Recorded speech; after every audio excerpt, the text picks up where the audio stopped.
well, you know you're either way, way behind or you're pretty much a coin flip. It's one of the reasons why you hate calling off your chips with one pair.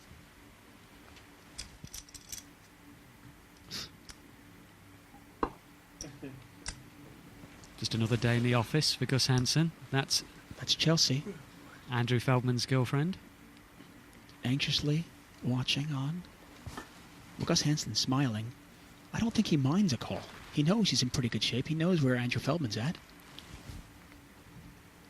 Long term, he makes more money out of Andrew Feldman folding. And that's what he's going to get. He gets him to lay the hand down. 2 queens hit the muck for Andrew Feldman. That surprises me. I thought he'd actually make the call. To some extent, I don't blame him. Did you want to call? I'll show you my hand for one of these. I'll give you 100. No, that's too cheap. Come on, be fair. I made a big, I made a big fold. To be fair, then I just want my hand. 100. 500 minimum. 100, Gus. No. Show one. No. 400? No. 1,000? 1,000, I'll show both. I'm not as rich as you. I can't afford that. Wow. All right, then just fold it. You could have got a lot of information for that 1,000. Just fold it. Made a big fold. That was my price, 1,000. I learned from my man there. You wouldn't have played it the way I did. Nobody would have folded that hand against Gus Hansen, that's for sure.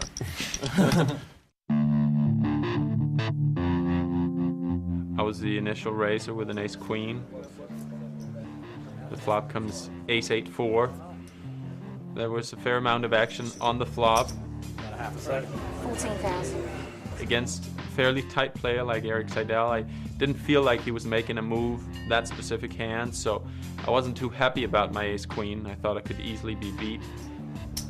Really didn't think he was bluffing.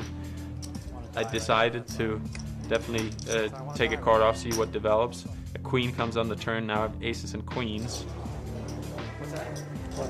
He bets, I still just call. I'm not too happy about my hand, but it is no limit hold'em. It's very hard to fold aces and queens on a no straight, no flush board. The river was a very, very nice card. What a queen! Oh, I can't believe it. So now the only hand I can lose to is aces full, and I really didn't believe that was possible the way the hand had played pre-flop. We got the rest of the money in on the river. All in from Seidel, and it's going to be a quick call from Gus. Erik Seidel was a little bit disgusted about seeing my ace-queen. I was in bad shape, got very lucky. I was pretty sick. I played it very cautiously, but the question is, even if the queen didn't come on the river, would I have been good enough to lay it down? I'm not so sure, so I definitely got very lucky that hand.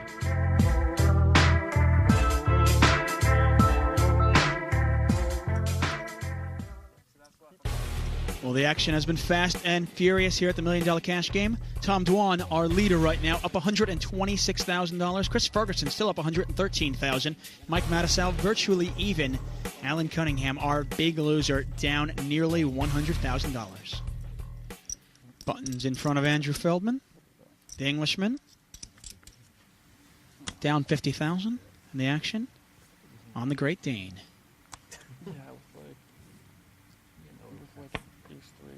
Cold. Well, he's going to limp in.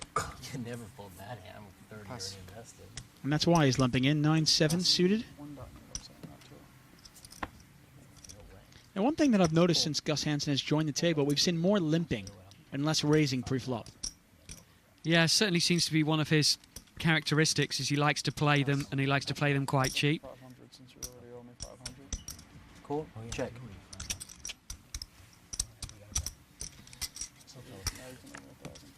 There's a lot of players at this table who don't mind mixing it up and playing flops. Flop is queen, 9, 2.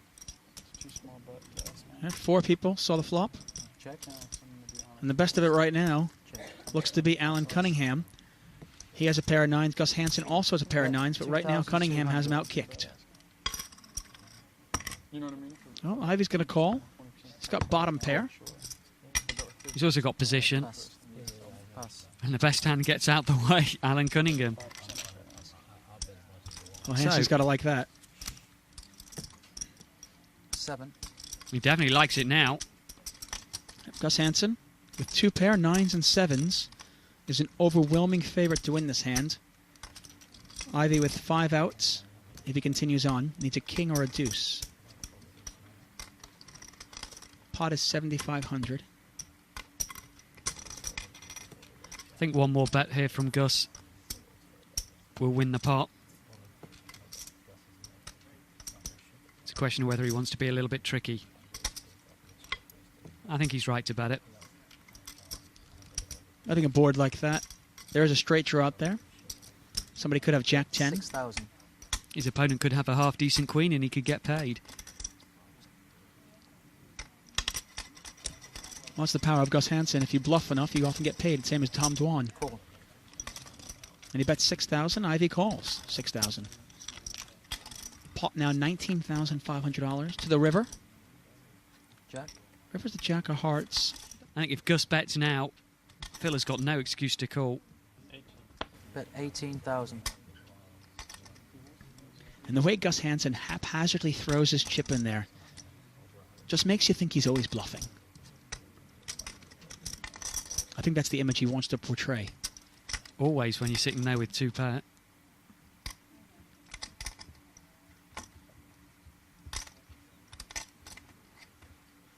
Really isn't a hand here that Phil can be beating. He's desperately trying to find a reason to call. Could raise to 54,000. He's made it 54,000. That's not a nice jack either for Gus. Is Gus Hansen known for making big laydowns? Well, he definitely can lay hands down. If he goes through the range of hands that Phil should have in this spot, if he was calling with a draw, he's got a hand he can show down so he can flat call. The pot's 91,500 and Patrick Antonius turns up to witness this big hand. Patrick Antonius wondering what's going on. Phil Ivey watching on. Gus Hansen thinking this one through. This kind of pressure play that we have seen from Phil today is why he's so good in a tournament, where you can put the pressure on even more than you can in a cash game. You just call and it's a scary card on the end. Call. You got it. What a great call here from Gus. Gus makes the call, though. He's going to show 2 pair. 2 pairs. This is the first misstep Phil Ivey has made all day long. And that's going to give a lot of confidence to Gus Hansen. He's going to be curious. I wonder if he's going to put Phil Ivey on the back foot. That puts him back quite a bit. And he's actually losing a fair bit now. That's when you really got true heart. I just was pretending to have heart.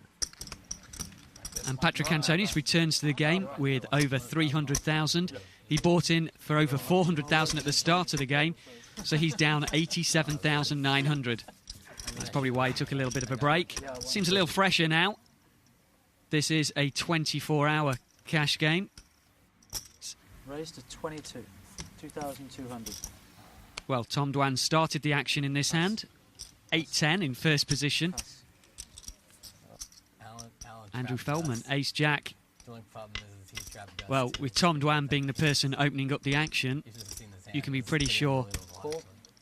Andrew's going to at least call this No, pot. He raised to 2,500. And Chris has got a hand too. Smooth calls out of the big blind, 2,500. Tom Dwan definitely gets all the action. 449. None from Chris this time, though. I'm surprised with that. The button and ace-10. Alan just Seems to have smooth switched calls off a little bit, Chris. Gus ships it in there for like 95. He snap calls, and Alan has to fold his 2 kings, and he has the other 2 kings. Gus has 2 jacks.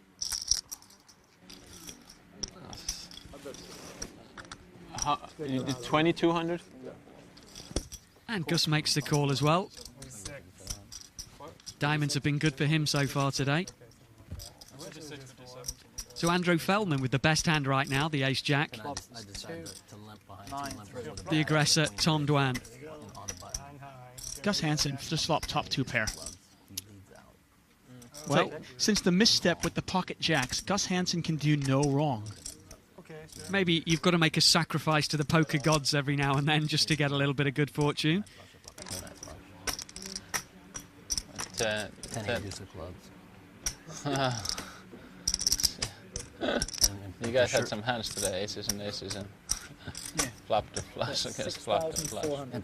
And the thing is, I knew I was 100% when he let out. He had a flop to flush. Yes.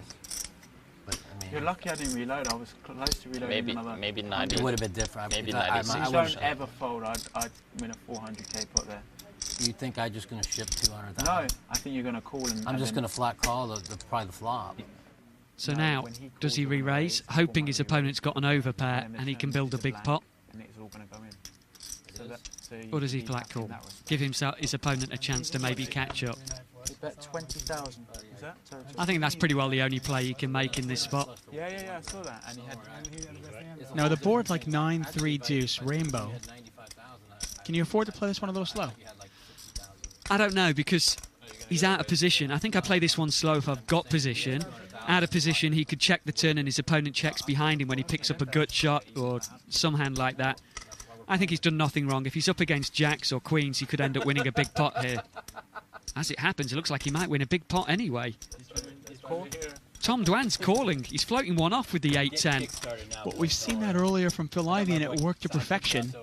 If you think your opponent is bluffing, why not float one off and take it? Maybe Dwan is trying to take it away from on the turn of the river. Well, 5.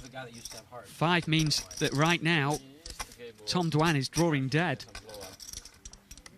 And Gus Hansen cannot lose this pot unless he folds.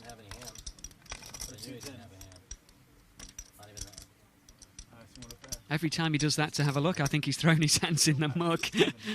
I was thinking the same thing. The one card that Hansen certainly doesn't want to see. He doesn't want to see a 4 fall on the river.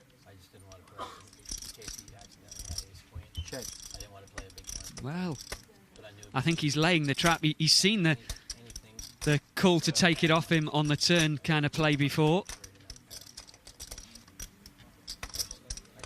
Last time he checked, Gus Hansen check raised the flop. Could he check here to check raise one more time? He could well be. That's what's so special about Gus Hansen. His play is so unorthodox. Both players fairly deep. Tom Dwan with 323,000. Gus Hansen with 216,000. I'd be shocked if it all goes in. But looks like there's going to be a little bit more coming into this pot. This pot is not small. It's nearly 50,000 already. To make a bluff at it, you're going to have to bet a good 30, 35,000. That's exactly what he's done. He has bet, looks like, about 35, 34,000. The bet is 34,700. And it's 34,700. I think Gus has definitely checked to call. At least. Well, Gus has decided to make his all-in play again. It's a huge re-raise when you actually see how many chips he's got in front of him. But I think he read the situation right this time. Tom Dwan calling, floating one off to try and outmaneuver Gus on the turn. Gus picks up another pot. I can't believe all the people that try and bluff you, Gus. I mean, they've really, I mean, it's amazing. Well, he never lays down a hand, but he also Absolutely never has crazy. anything, so those times I don't think that's the first time Gus has been heard that said about him. It's amazing how strong. I mean, that's the third time I've had jacks.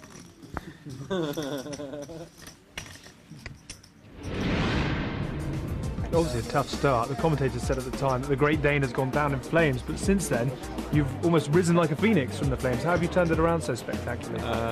Well, with some very good hands.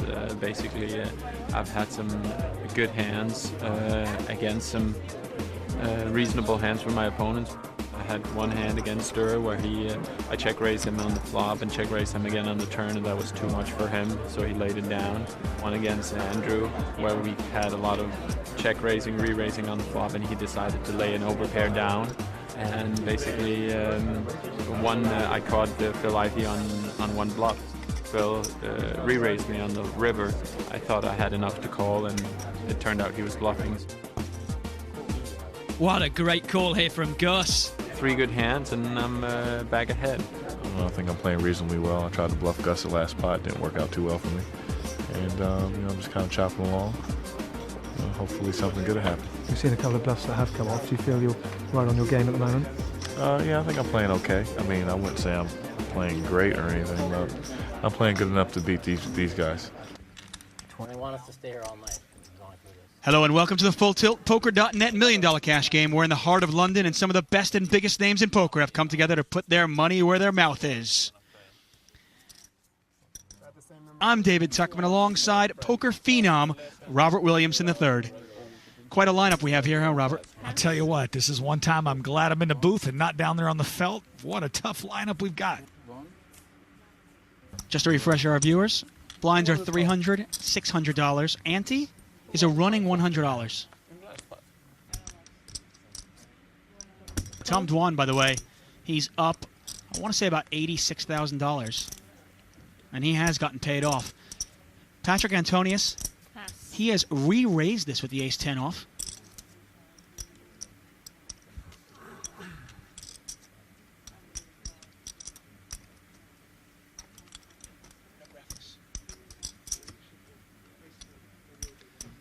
And look at this. Chris Ferguson wakes up with a pair. 2 6s, decides to make the call as well. I saw them do this one time in a movie. An action back to Gus Hansen. The Great Dane going to call. Now, there's a lot of flops could get these hands in trouble. 5-8 of diamonds, 2 6s, 2 7s. Anything involving those kind of cards could be straights versus sets. We could see some excitement here. Jack, 10. Well, it's nothing like that. Jack 10. Patrick Antonius with the best of it right now. He's got 2 pair. Check. And pardon me, by the way, Tom Dwan was actually the pre-flop raiser. Patrick Antonius did not re-raise. Pot is $14,100.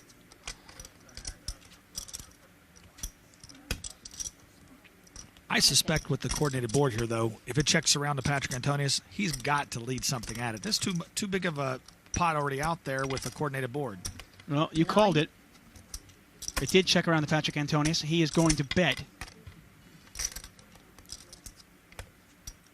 Looks like he bet around 9,000, I think. Yeah, those red chips are 1,000. The purples are 100. The blues are 500. And if you see a black one, that's $25,000.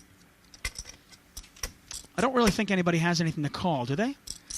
You know, I'd be surprised if he gets a call here. I think the only one that Mike can call, and really not, is Tom Dwan, because he's going to be last to act. And as I say that, Gus Hansen decides to call. A lot of floating going on here at the $1 Million Cash Game. I don't think that's a call. I think that's a raise from Gus Hansen. Just trying to get a confirmation. Wow. No, I think you're right. I mean, that black chip is $25,000. So he's made it $25,500 to play. He's representing the jack. Wow. It's $25,500. And indeed, the raise is to $25,500. It's another $15,500 back to Antonius.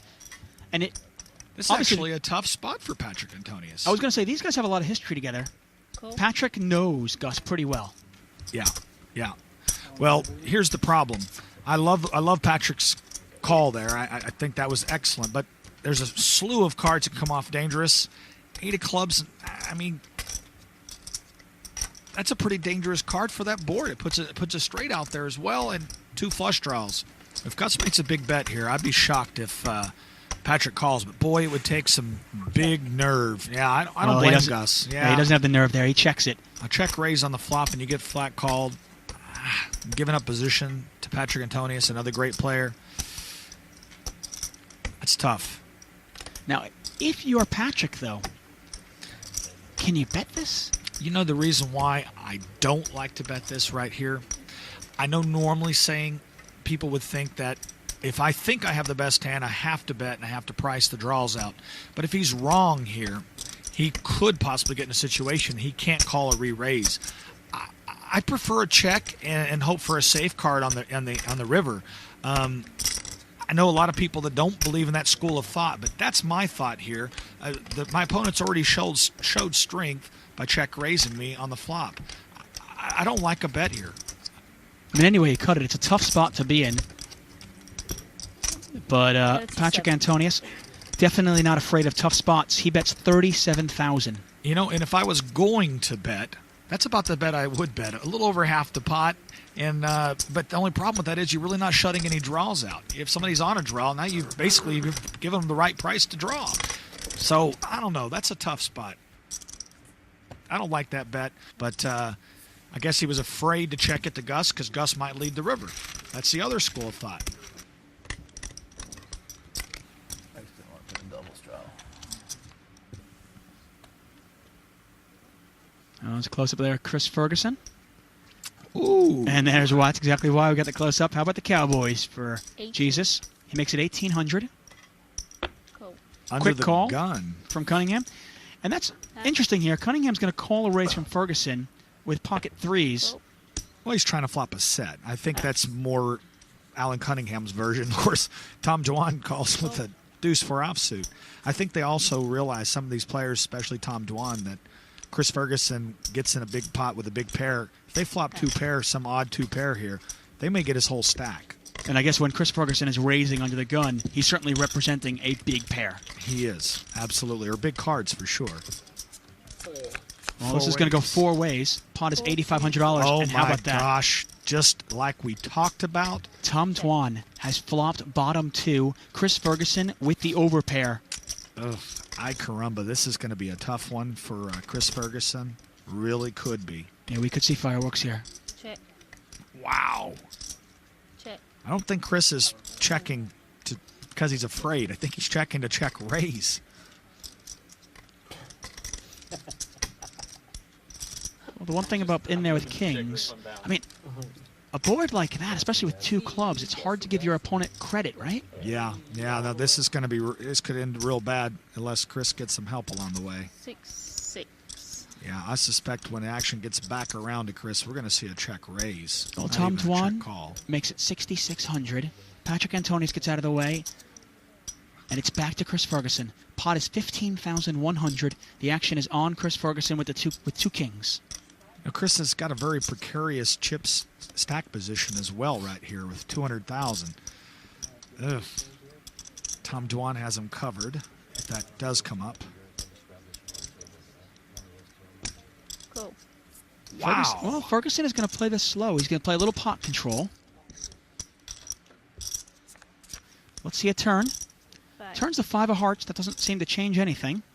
Chris Jesus Ferguson against Tom Dwan. Pot is $21,700. Ferguson's going to check it one more time. At least Chris is telling a consistent story here. If he led there, it would just look unbelievable. So I like a check. Well, if there's anybody at this table that knows how to play things tricky even when it's not supposed to be tricky, that's Tom Dwan. Pot $21,700. How's he going to play? Obviously, he wants to build this pot up right now. 16-8. And he bet 16,008. You called it, Robert. Yeah, that seems about right to make it look like he's playing a drawing hand here. Ooh, this is big problems for Chris Ferguson. Chris has got to be tempted to re-raise here, but I don't think he will just because of the coordinated board. I have a feeling Chris is really trying to decide whether to flat call or raise, but I think he's going to just flat call it. I can't see Chris doing anything different here.